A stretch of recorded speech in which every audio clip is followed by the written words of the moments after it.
പഠിപ്പിക്കാനുള്ള മാഷ് വരും. അപ്പൊ അതുകൊണ്ട് നമുക്ക് ഒരു മുദ്രാവാക്യം വിളിച്ച് തുടങ്ങാം. ജോസഫ് സാറേ സിന്ദാബാദ്, ജോസഫ് സാറേ സിന്ദാബാദ്, പെരേര സാറേ സിന്ദാബാദ്, പെരേര സാറേ സിന്ദാബാദ്. ഞങ്ങളുടെ മാഷിനെ തൊട്ട് കളിച്ചാൽ, ഞങ്ങളുടെ മാഷിനെ തൊട്ട് കളിച്ചാൽ, ഞങ്ങളുടെ മാഷിനെ തൊട്ട് കളിച്ചാൽ, ഞങ്ങളുടെ മാഷിനെ തൊട്ട് കളിച്ചാൽ പുല്ലാണ് പുല്ലാണ് പുല്ലാണ് പുല്ലാണ്. മാഷ് ഞങ്ങൾക്ക് പുല്ലല്ലേ. ഉഗാണ്ടയിലെ ഉസ്മാനിയ യൂണിവേഴ്സിറ്റിയിൽ നിന്നും നിങ്ങളെ മന്ത്രിയാവാൻ പഠിപ്പിക്കാൻ വേണ്ടി പ്രധാനമന്ത്രി നേരിട്ട് അങ്ങോട്ട് വരുത്തിയിരിക്കുന്നതിന്റെ പേരെന്താണ്? Joseph Francis Perera rascal. Joseph Francis Perera rascal. Once more, Joseph Francis Perera rascal. നീ എന്താ കഴിഞ്ഞ ദിവസം ക്ലാസ്സിൽ വരാതിരുന്നത്? എന്റെ പെങ്ങളൊന്ന് പ്രസവിച്ചു സാർ, അതേ ഞാൻ വരാതിരുന്നത്. ഇനി മേലാൽ ആവർത്തിക്കരുത് കേട്ടോ. അളിയനോട് പറയാം. അപ്പൊ മന്ത്രിയാൻ പ്രത്യേക കോച്ച് നൽകുന്നതിന്റെ പേരെന്താണ്? ജോസഫ് ഫ്രാൻസിസ് പെരേര റാസ്കൽ. നമുക്കൊരു കാര്യം ചെയ്യാം, ക്ലാസ് ആരംഭിക്കുന്നതിന് മുമ്പ് പരസ്പരം ഒന്ന് പരിചയപ്പെടാം. എന്താണ് നിന്റെ പേര്? രാധാകൃഷ്ണൻ. എടാ വെറും രാധാകൃഷ്ണൻ എന്ന് പറയല്ലേ, ഭാവിയിൽ മന്ത്രിയാകണ്ടേ? അതുകൊണ്ട് ഇൻഷ്യലി ചേർത്ത് പറഞ്ഞ് KV രാധാകൃഷ്ണൻ. KV രാധാകൃഷ്ണൻ ആണെങ്കിൽ നാളെ മുതൽ നീ അറിയപ്പെടുന്നത് KVR.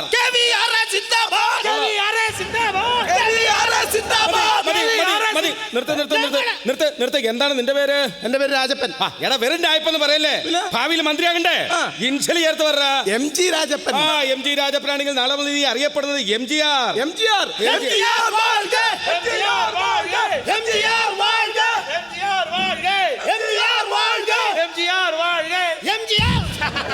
MGR വീഴുകൈ. എടാ മോനെ നോക്കിയിരിക്കണ, ഒരു മന്ത്രി നമ്മൾ ആദ്യം അറിയണത് മറ്റേ മന്ത്രിയുടെ കസേര എങ്ങനെ വലിക്കണം എന്നുള്ളതാ. അവൻ എപ്പോഴേ വലിച്ചു തുടങ്ങി, അതുകൊണ്ട് കസേരയൊന്നും പിടിവിടാതെ അവിടെ തന്നെ ഇരിക്കേ. എന്താണ് നിന്റെ പേര്? എന്റെ പേര് OCR. OCRോ?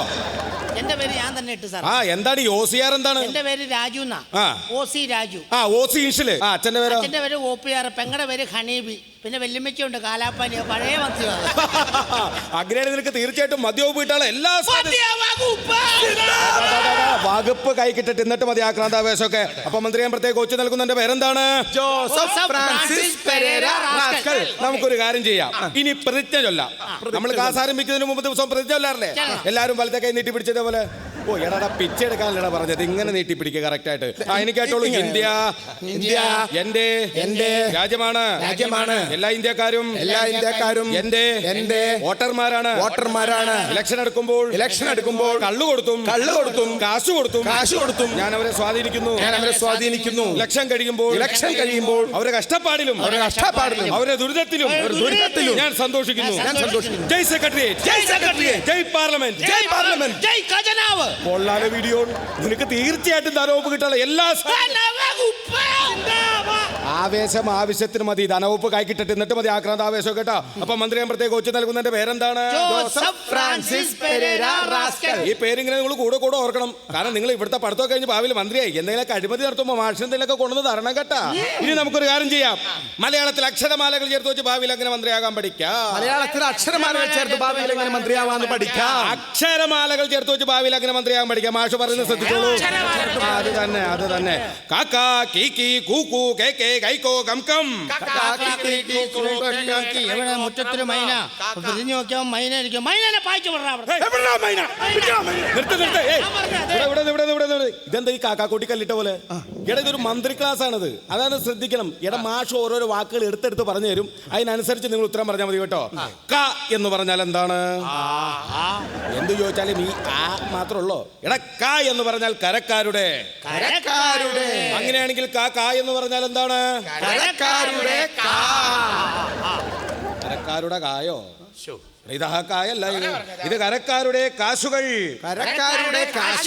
കീ എന്ന് പറഞ്ഞാൽ എന്താണ്? മന്ത്രിയാവണതിന് മുമ്പ് ഭാഷണാക്കല്ലേ. എടാ കീ എന്ന് പറഞ്ഞാൽ കീശയിലുള്ള. കൂ എന്ന് പറഞ്ഞാൽ എന്താണ്? കൂട്ടത്തിൽ. അങ്ങനെയാണെങ്കിൽ കൂ എന്ന് പറഞ്ഞാൽ എന്താണ്? കൂട്ടാതെ. അങ്ങനെയാണെങ്കിൽ കെ എന്ന് പറഞ്ഞാൽ എന്താണ്? അത് ഞാൻ കണ്ടൊരു നേതാവിന്റെ പേരാണ്, ഇപ്പൊ പുതിയതായിട്ട് വന്നു വയസ്സേണ്ട. ആരാണ്? കെ കരുണാകരനല്ല.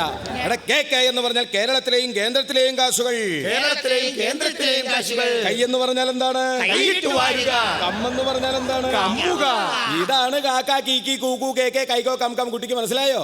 സാറേ അങ്ങനെയാണ് നമ്മൾ ഈ ആരാല ഭാഷ പഠിക്കുന്നത്. സിംഗള ഭാഷയോ? Please repeat. കുട്ടി ഉദ്ദേശിച്ച എനിക്ക് മനസ്സിലായി. അതല്ല കുട്ടി ഉദ്ദേശിച്ചത്. അത് ഞാൻ നിങ്ങൾ ഒരിക്കലും പഠിപ്പിക്കുകയല്ല. നിങ്ങൾ ഇവിടുത്തെ പഠനമൊക്കെ കഴിഞ്ഞ് ഭാവിയിൽ മന്ത്രിയായി എന്തെങ്കിലുമൊക്കെ അഴിമതി കേസിലും പീഡന കേസിലൊക്കെ പ്രതിയായി കഴിഞ്ഞ് നിങ്ങളുടെ ഭരണത്തിൽ പൊറുതിമുട്ടിയ ഈ ഇരിക്കുന്ന ജനങ്ങൾ മൂക്കുകൊണ്ട് നിലത്ത് വരയ്ക്കുന്ന സാധനമാണ്. അപ്പൊ മന്ത്രിയാകുമ്പോഴത്തേക്ക് കൊച്ചു നൽകുന്നതിന്റെ പേരെന്താണ്? ജോസഫ് ഫ്രാൻസിസ് പെരേര റാസ്കൽ. ഇനി നമുക്കൊരു കാര്യം ചെയ്യാം. നിങ്ങളേതായാലും ഇവിടുത്തെ പഠനം കഴിഞ്ഞാൽ പ്രത്യേകിച്ച് നിങ്ങൾ മന്ത്രിയാകും. മന്ത്രിയായ ആരെങ്കിലൊക്കെ നിങ്ങൾക്ക് ഏതെങ്കിലും വീട്ടുകളെ വോട്ട് ചെയ്യും. അപ്പൊ നിങ്ങൾ ഏതെങ്കിലും ഈ പൊതുയോഗങ്ങളും പൊതുസമ്മേളനങ്ങളിൽ പങ്കെടുക്കാൻ ചെല്ലുന്ന സമയത്ത് ഇവിടുത്തെ പാവപ്പെട്ട വോട്ടർമാർ നിങ്ങൾക്ക് തരുന്ന നിവേദനം നിങ്ങൾ എന്ത് ചെയ്യും? കടലാസ് കൊണ്ടുവന്നിട്ടുണ്ടോ? എടുക്ക, പോക്കറ്റിൽ നിന്ന് എടുക്ക്. ഇത് പാവപ്പെട്ട ജനങ്ങൾ നിങ്ങൾക്ക് തന്ന നിവേദനം. ഒന്ന് വായിച്ചു നോക്കി. സ്പീഡിൽ അതിവേഗം ബഹുദൂരം സ്പീഡ്. ഓക്കെ, ഇതൊന്നും വേണ്ട. ഒരു കാര്യം, അത് ഏതാണ്ടൊക്കെ നിങ്ങൾക്ക് മനസ്സിലായില്ലേ? ഇനി നല്ലോണം നിങ്ങളുടെ കാർപ്പിക്കാണ്ട് അങ്ങോട്ട് തുപ്പങ്ങോട്ട് ചുരുട്ടിക്കൂട്ട്. ആ കാലിൻ്റെ ഉള്ളിൽ ചവിട്ടിക്കൂട്ടി. എന്നിട്ട് അതെടുത്ത് പള്ളലേക്ക് വിളിച്ചിരുന്നേ. ഇതാണ് നിവേദനം തന്നെ നമ്മൾ ചെയ്യേണ്ട കാര്യങ്ങൾ. മനസ്സിലായോ? ഇനി നമുക്കൊരു കാര്യം ചെയ്യാം. മന്ത്രിയാൻ പ്രത്യേക കോച്ച് നൽകുന്നതിന്റെ പേരെന്താണ്? ജോസഫ് ഫ്രാൻസിസ് പെരേര റാസ്കൽ. നമുക്കൊരു കാര്യം ചെയ്യാം. ഇനി വെറൈറ്റി ആയിട്ടുള്ളൊരു ചോദ്യമാണ്. ഭാരതത്തിന്റെ എല്ലാ കാര്യങ്ങളും ഇതിനകത്ത് വരണം. കുട്ടി, എന്താണ് എന്റെ കയ്യിലിരിക്കുന്നതെന്ന് പറയൂ. ആയോ? എടാ പൊന്നുമോനെ, ഇതിന്റെ പെറ്റമ്മയാണ് നമ്മുടെ ഭാരതാംബ. നമ്മുടെ അമ്മയാണിത്. ഇതാണ് അമ്മ. അങ്ങനെ പഠിക്കുക. കുറച്ചാളയുമ്പോ റെയിൽവേ സ്റ്റേഷനിൽ ഇരുന്ന് കണ്ട മോനെ MGR ഇവൻ പറഞ്ഞ പോലെ ആ എന്നുള്ള ഉത്തരം വേണ്ട. എന്താണ് എന്റെ കയ്യിലിരിക്കുന്നത് പറയൂ. അത് 3 കളറിലുള്ള ഒരു തോർത്ത്. ഓ എന്റെടാ പൊന്നുമുത്തേ, ഓ നിന്നെ കൊണ്ട് ഞാൻ തോറ്റു. എടാ, ഇത് നമ്മുടെ അമ്മയാണ്, നമ്മുടെ പെറ്റമ്മ, നമ്മുടെ ഭാരതാംബ. ആ ഇംഗ്ലീഷ് മീഡിയ കുഴപ്പമില്ല. അപ്പൊ എന്റെ പൊന്നോപ്പിയാറെ, ഇവര് പറഞ്ഞ പോലെ വിഡ്ഢിത്തം പറയരുത്. വളരെ ആലോചിച്ച് സൂക്ഷിച്ച് സൂക്ഷ്മതയോടുകൂടി വേണം ഉത്തരം പറയാൻ. എന്താണ് എന്റെ കയ്യിലിരിക്കുന്നത് പറയൂ. അത് ഇവരുടെ രണ്ടുപേരുടെ അമ്മ. ഓ എന്റെടാ പൊന്നുമന നല്ല. ഇനി ഞാനൊരു കാര്യം, ക്ലാസ്സിന്റെ ക്ലൈമാക്സിലേക്ക് കിടക്കുകയാണ്. വിട്ടുപോയ ഭാഗം പൂരിപ്പിക്കുക. വിട്ടുപോയ ഭാഗം പൂരിപ്പിക്കാനോ? ഈ ചോദ്യത്തിന് ഉത്തരം പറയുന്ന അനുസരിച്ചിരിക്കും നിങ്ങൾ ഭാവിയിൽ പ്രധാനമന്ത്രി, രാഷ്ട്രപതി, മുഖ്യമന്ത്രിയൊക്കെ ആവുന്നത്. ചോദ്യം ശ്രദ്ധിച്ചോളൂ. 12 മക്കളെ പെറ്റതള്ളേ. അവർക്ക് അങ്ങനെ തന്നെ വേണം. നിന്റെ മക്കളിൽ ഞാനാണ് dash Joseph Francis Perera rascal. Joseph Francis Pereira.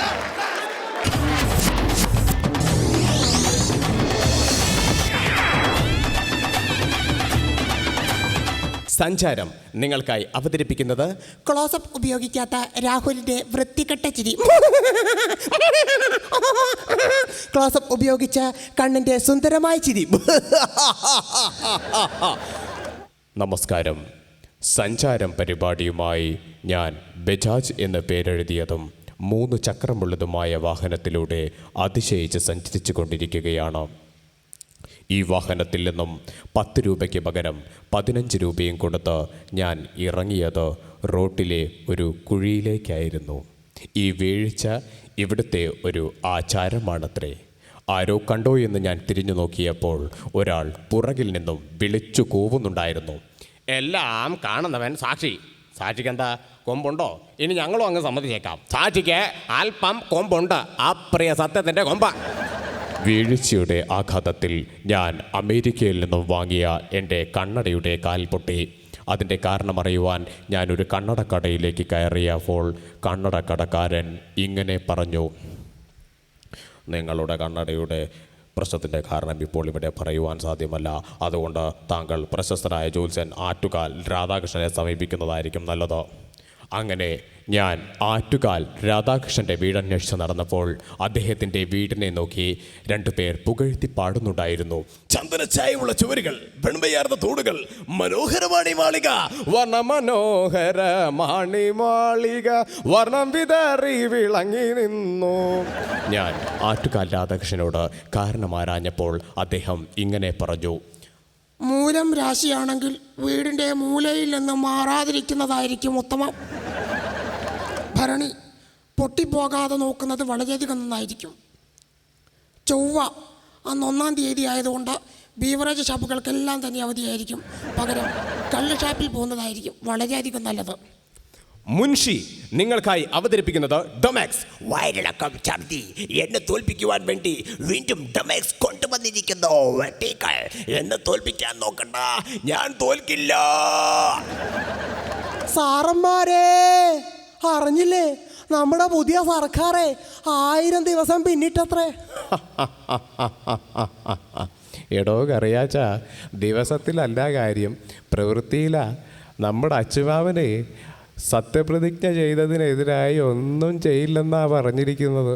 ഓർമ്മയില്ലേ അച്ചുമാമിയുടെ സത്യപ്രതിജ്ഞ? വേലിക്കകത്തു ശങ്കരൻ അച്ചുമാമൻ എന്ന ഞാൻ കേരളത്തിൻ്റെ മുഖ്യമന്ത്രി എന്ന നിലയിൽ ഭാരതത്തിൻ്റെ ഭരണഘടനയോടു കൂറു പുലർത്തുമെന്നും അതിനെതിരായി അറിഞ്ഞുകൊണ്ടോ അറിയാതെ കൊണ്ടോ വിമാനത്തിൽ കയറുകയോ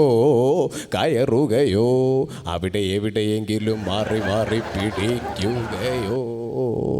പിടിക്കുകയോ ചെയ്യുകയില്ലെന്നും സഗൗരവം പ്രതിജ്ഞ ചെയ്യും. അല്ല കോയ, ഇത്രയും പ്രശ്നങ്ങളൊക്കെ ഉണ്ടായിട്ടോ പ്രതിപക്ഷത്തു നിന്നൊന്നും ഒരാളും മിണ്ടുന്നില്ലല്ലോ കോയ. ഇതെന്താണപ്പാ പ്രതിപക്ഷത്തു നിന്നൊന്നും ആരും മിണ്ടാത്തത്? അപ്പം ഞങ്ങളാ മിണ്ടാതിരിക്കുന്നതല്ല, ഞങ്ങളാ മിണ്ടേണ്ട കാര്യമില്ല, അതുകൊണ്ടാണ് ഞങ്ങളാ മിണ്ടാതിരിക്കുന്നത്. എൻ്റെ ജോലി എന്ന് പറയുമ്പോൾ മുട്ടനാടുകളെ തമ്മിൽ കൂട്ടിയിടിപ്പിച്ച് ചോര കുടിക്കുന്ന കുറുക്കൻ്റെ ജോലിയാണ് എൻ്റെ ജോലി എന്ന് പറയുന്നത്. അതുകൊണ്ട് ഇതിലൊന്നും ശ്രദ്ധിക്കേണ്ട ഒരു കാര്യവുമില്ല. തള്ളേ അണ്ണാ, നമ്മളെ പരശുരാമൻ മഴ എറിഞ്ഞിട്ടല്ലല്ലോ നമ്മളെ കേരളം പൊങ്ങി വന്നത്. അപ്പോൾ മഴ തിരിച്ചറിഞ്ഞു കഴിഞ്ഞാൽ കേരളം വീണ്ടും കടലിൻ്റെ ഉള്ളിലേക്ക് തന്നെ പോയിട്ട് ഈ പ്രശ്നങ്ങളെല്ലാം തീരില്ല അണ്ണാ. ഓണം വന്നാലും കാണം വന്നാലും കോരൻ്റെ കഞ്ഞി കുമ്പിളിൽ തന്നെ. 1968 മലയാള സിനിമയുടെ അഭിമാനകാലം. കരുത്തമ്മ വള്ളവും വലിയും മേടിക്കാനേ രൂപ കൊടുത്തു കരുത്തമ്മ. അയ്യോ കൊച്ചു മുതലാളി, ഇവിടെ നിന്നും പോകൂ മുതലാളി, എന്നെ നശിപ്പിക്കാതിരിക്കരുതേ, ഇവിടെ നിന്നും പോകൂ. അയ്യോ അത് തെറ്റാണ് കൊച്ചു മുതലാളി. അങ്ങനെയെങ്കിൽ ഞാനിവിടുന്ന് പോകാൻ കരുത്തമ്മ. 2008 മലയാള സിനിമയുടെ അപമാനകാലം. നിങ്ങളുടെ കിരൺ ടിവിയിൽ ഇന്ന് രാത്രി 7:30 മലയാള ഇംഗ്ലീഷ് ഹോളിവുഡ് സൂപ്പർ ഹിറ്റ് ചലച്ചിത്രം ജെയിംസ് ബോണ്ട് 007. മിസ്റ്റർ എബ്രിൻ, ഹെലികോപ്റ്റർ ദ്രുതഗതിയിൽ പോകട്ടെ. ആദ്യ ചവിട്ടാൻ. അച്ഛാ, എന്താ മോളെ? നമ്മളെ ഫ്ലാറ്റിന്റെ 8ാം നിലയിൽ താമസിക്കുന്ന ജോണിനെ വിവാഹം കഴിച്ചു തരണം. അങ്ങനെയെങ്കിൽ നീ നമ്മുടെ ഫ്ലാറ്റിന്റെ 1ാം നിലയിലേക്ക് താമസം മാറ്റേണ്ടി വരും മോളെ. എന്തിനാച്ചാ? അവന്റെ 2 കാര്യം ഞാൻ തള്ളി ഓടിക്കും. പിന്നെ അവൻ എങ്ങനെ 8ാം നിലയിലേക്ക് കയറും? ജോൺ, ഈ കാപ്പറ്റിനായി പിതാവിന്റെ അരികിൽ ഒന്ന് എന്നെ രക്ഷിക്കൂ. മേരി, നീ അദ്ദേഹത്തിന്റെ കൂടെ പോകരുത്. 2 പേരും കൈ പൊക്ക, 4 കൈയും പൊക്കാൻ പൊങ്ങട്ടെ. ഒരു വെടിയുണ്ടല്ലേ വരുന്നത്, ഒരു വെടിയുണ്ടോ? ആ വെടിയുണ്ട് എങ്ങനെ ഒരു പലകയെടുത്ത് തടുക്കാൻ. ഇനി പലകയെടുക്കണ്ട, എനിക്ക് വെടി കൊണ്ടു എന്നാണ് തോന്നുന്നത്.